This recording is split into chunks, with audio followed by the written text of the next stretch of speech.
Hey, what's up? Andrew Kramer here for VideoCopilot.net.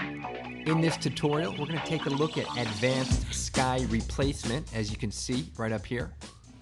Here is sort of what we're going to be creating. So we have a pretty shaky shot, and we've replaced the sky with a nice cloudy day. Here is the original footage. Not so great. Okay, so let's get started. I have some footage here where the sky is nice and blown out, and we're going to duplicate it. And we're going to duplicate it. Control D. And we want to have 3 copies. And what we're going to do is take the top copy. We're going to choose Effect, Color Correction, Colorama. See that? That looks good. And we are going to use this in a very unique way. We have the input phase and we have the output cycle. We're going to go to the output cycle, and we're going to change the preset from none to ramp gray. And that applies essentially a grayscale effect to our footage. We are referencing the intensity or the lightness to darkness, and we are then applying a nice gradient. But now we can manipulate this ramp cycle. So if we click about right here, about 9 o'clock, we can add a black point. And what this allows us to do is clip all of the colors that are not totally white. So we have some mountains and things. If we just bring this around until almost everything is black, that will create a perfect matte for us to create a semi-transparent background where we can replace the sky. So for now, that looks pretty good. We can also click in here, add a white, and bring this over. So if there's any light grays, we can then bring those. As you can see, we're kind of getting rid of the light white colors. Anyway, the point is you can adjust this to match your footage. Now, what we now have is a matte. And what we're going to do is take this second copy and change the track matte to Luma Matte Inverted. So what we want to do is key out the sky. And we've effectively done that by using this as a reference of the alpha for this layer. And we inverted it because we want everything that's not white to be opaque. So just like this. Now, let's go over to our project window. Take our sky footage or our layer, drag it out. It's a pretty large photograph. I'm going to scale this down some. And we want to put this underneath the top 2 layers and then just position it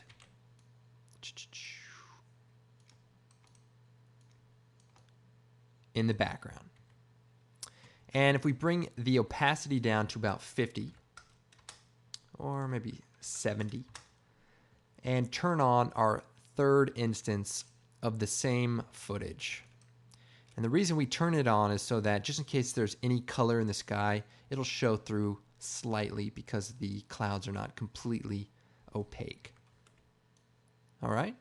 Now our edges aren't looking too great, but we're getting there. Before we move on though, let's track the shot so that the sky doesn't just stay still and it actually goes with the moving camera. So I'm going to create a new null object. And we're going to go to frame 1 here. And I'm going to double click on any one of the footage items. And this brings up our viewer.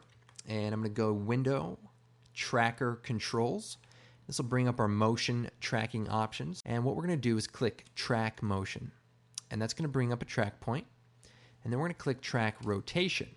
And if we go inside here, we can then line these up to good track points. There's a pole over here that looks pretty good.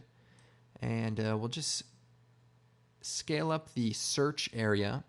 This is sort of the capture area, what we want to keep following. And this is where to search. So if the shot is really shaky, you want it to be larger so that it can look in a larger area from one frame to the next. But if you make it too big, it'll take a long time to render. And on the other end, we can use this nice little mountain point in the background.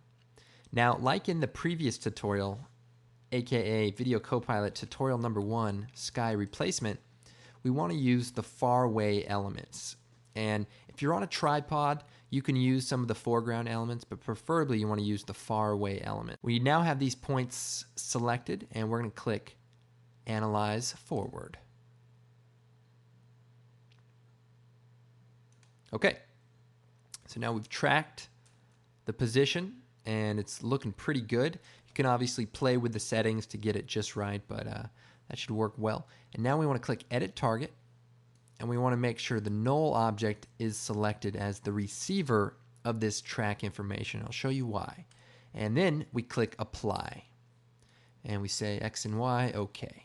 Now, back in the main comp, our null object now has some position and rotation data applied to itself. So if we look, we can just see that the null object sort of is stuck on the footage. And that's what we want. So let's just make a little room here. And now, once we position the sky element where we want, then what we're going to do is parent it to the null object. And so now, from this point on, the sky will stay connected to the background, and that will allow the illusion that it's all part of the same shot. And at any time you can move the sky around, and it's going to continue to link to the data from this null object. So that's a real good way to use tracking data to track scenes like this.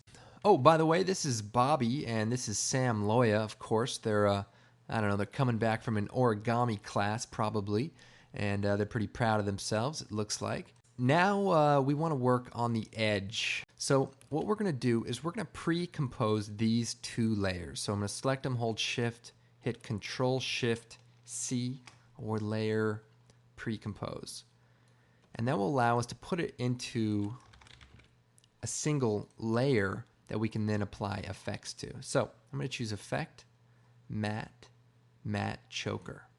This is a great plugin. If we zoom in here, we can already see things are starting to look better. And what this allows you to do is choke the matte based on some pretty cool settings. So if we bring the geometric softness down to 0, let's see, you can see everything looks pretty sharp. But if we bring that up just a little bit, you can see we can start to smooth out the edges. And there's some options to choke, more or less, depending on what you're after, depending on what's in the background. But these settings are really easy to use. The choke amount and the softness. And if you play with those, you can really get some nice results. So you can see it blends well with the background. Once we get those settings right, you can then add some color correction to the sky layer. Color correction. I want to add maybe a little green, so we'll go to the green channel and just add this up a little bit. And maybe a little red also.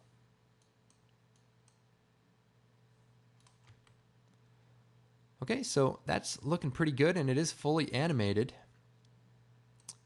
Now, to make even more adjustments, what we can do is Alt double click on the comp. And then if we click on the layer of the matte, this layer, and come up to the effects and controls and click the lock button. And this is only available in After Effects 7 and CS3.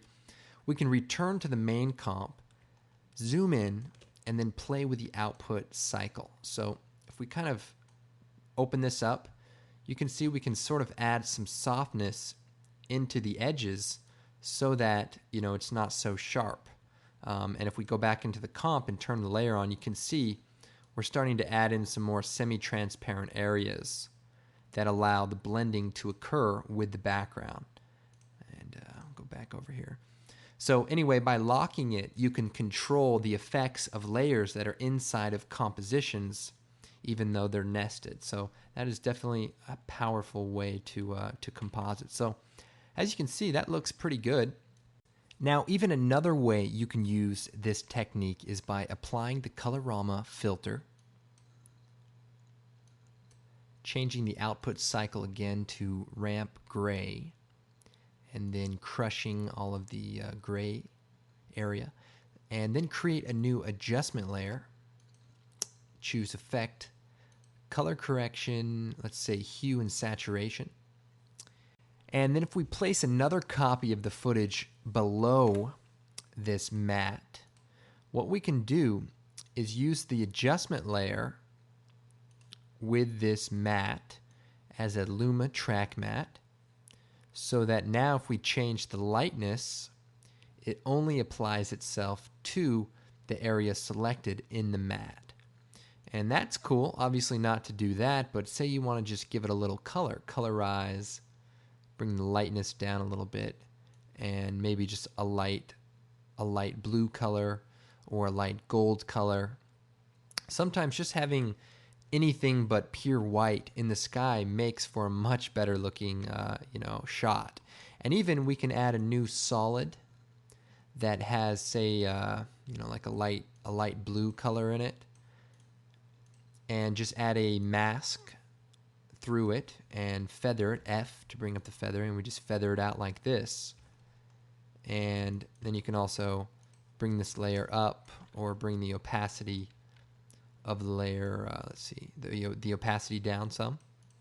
And then again, we sort of lose our characters, and to fix that, we can duplicate our footage, duplicate our matte, and bring those two layers on top, and then set the layer by itself to use the matte as Luma matte inverted. So that basically, if we solo, that basically puts another copy of our footage on top. And then we can have a nice gradient sky, without having to necessarily track our shot or anything like that. Now, of course, you want to, keep the intensity down. You don't want this to be very, over the top. But you can also use those other methods of softening the edge to improve this shot as well. But definitely a faster way to fix things. Now, another great example of using this matte is color correction. And let me just try to show you this really quick. I know we're running out of time here, but here's some footage of just a little film I was working on, and these guys are in a command center, and the shot looks nice. We didn't have a lot of room in there, so we didn't have a lot of lighting, but if we duplicate this footage and we apply our colorama effect, we can go to the output cycle, change it to ramp gray. Now, instead of using the white as a selection, we're going to use the black. So if we click if we click on one side or the other, we can select the two nodes that are right here. See, there's a black one and a white one, but they're right on top of each other. But if we click on the right side, we can change this to white. And if we click on the left side, change it to black. And then if we add another black at about 3 o'clock, we can crush everything but the dark shadows. Now, what's going to be great about this is if we create an adjustment layer, add a curves adjustment, and then bring this now beneath the matte layer that we've just created, this layer, and change the adjustment layer to track matte the luminance. I don't know if, let's see if we bring that up. Luma matte. And now the adjustment layer will only affect the shadows. So say you have like really dark shadows, you could also use it to brighten it up. Similarly, how the shadow highlight effect works. But usually, say there's a lot of noise in the shot, you can bring this down so that you can crush the blacks, and maybe then they won't be as noisy. And then you can go into the matte and make an adjustment to how much you want to crush and how much you don't want to crush. So also can make for some pretty dynamic shots. And again, if you add a white node, then you can make a more distinct selection around anything, any specific shade. So let's see. A lot like how a color corrector works with, shadows, midtones, and highlights. But anyway, that's advanced sky replacement in After Effects. I know it gets a bit boring with all the mattes and tracks and alpha and all that stuff, but once you get into a shot where you really want to make it, sell it, make it look awesome, these tips are definitely going to come in handy. Once again, I'm Andrew Kramer for VideoCopilot.net. Come check out the blog, leave a comment, and of course, check out our great products at videocopilot.net. All the best to you guys, and we'll see you next time.